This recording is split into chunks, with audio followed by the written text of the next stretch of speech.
পরিচিত ওই আজিপুর হাসপাতালের ডাক্তার দিদি। আমার জীবনের একমাত্র স্বপ্ন ছিল ডাক্তার হয়ে মানুষের সেবা করা। সরকারি হাসপাতালের যে বেহাল দশা সেটা আপনারা সবাই জানেন। হাসপাতালের রোগী না দেখে এখন সব প্রাইভেট চেম্বারে বসেছে মোটা টাকা কামানোর ধান্দায়। ডাক্তারবাবু এখন হয়েছে টাকার বাবু। কিন্তু আমি আমার জীবনের লক্ষ্য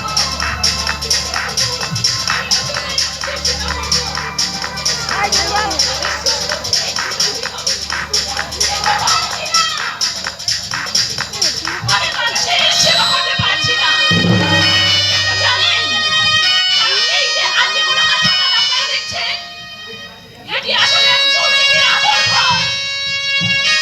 এমন কোনো দুর্নীতির কাজ হয় না যে সেটা এখানে হয়। শেষে শুরু থেকে দেহ ব্যবসা, বাজার, ওষুধ বাজার, জালি ওষুধের চক্র, সমস্ত রকম দুর্নীতিমূলক কাজ এখানে হয়। যথেষ্ট চিল্লা বলছি। কিন্তু আমি মানব না। এই দুর্নীতিমূলক কাজের সাথে যারা যুক্ত আছে তাদেরকে আমি কাজ করাই তুলবই তুলব। যতই তাদের উপর তাদের হাত থাকুক না কেন, আমি তাদের ছাড়ব না। কেঁচো ফুটতে গিয়ে কেউটের সন্ধান করো না, পরিণামে কিন্তু তোমাকে কেউটো চামাল খেতে হবে। বিষ দিয়ে কিভাবে বিষক্ষয় করতে হয় তাই তার মৌমিতাদের কাছে খুব ভালো করে জানা আছে। এখন আপনি কিসের জন্য আমার চেম্বারে এসেছেন সেটাই ওই চালানটাতে সই করে দাও।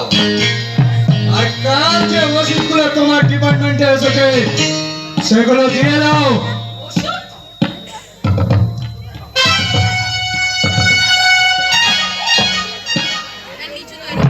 সেই ওষুধটা আমি ডক্টরকে দিয়ে দিয়েছি।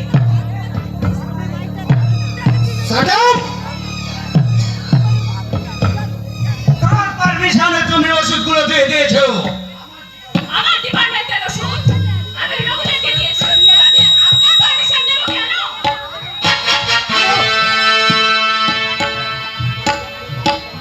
এই ডাক্তার মৌমিতাদের না ভুলে যেও না, আমি এই হাসপাতালের ইনচার্জ। আমার পারমিশন নিতে তুমি বাধ্য। পারমিশন আমি নিতাম।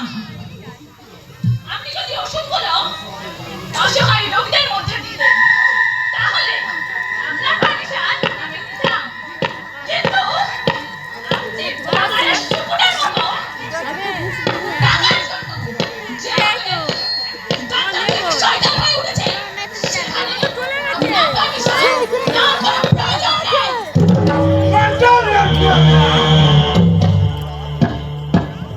মুখ সামলে কথা বলবে।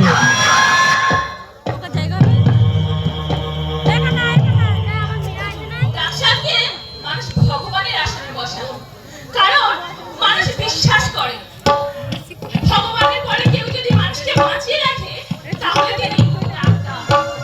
কিন্তু আপনার মতো শয়তানদের মানুষ ভাগাড়ের শুকুরের পাশে বসায়। ডাক্তার মৌমিতাদের না,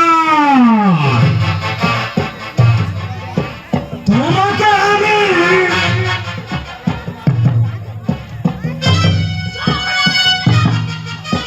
আপনার এই আচরণ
তোমাকে বাঁচিয়ে রাখা যাবে না। এর আগেও তুমি আমার বিরুদ্ধে মেডিকেল বোর্ডে অভিযোগ করেছো। অনেক অনেক অনেক কষ্ট করে আমি আমার সেই সম্মান ফিরে পেয়েছি। অনেক কষ্ট করে আমি আমার প্রমোশন পেয়েছি। কিন্তু আর না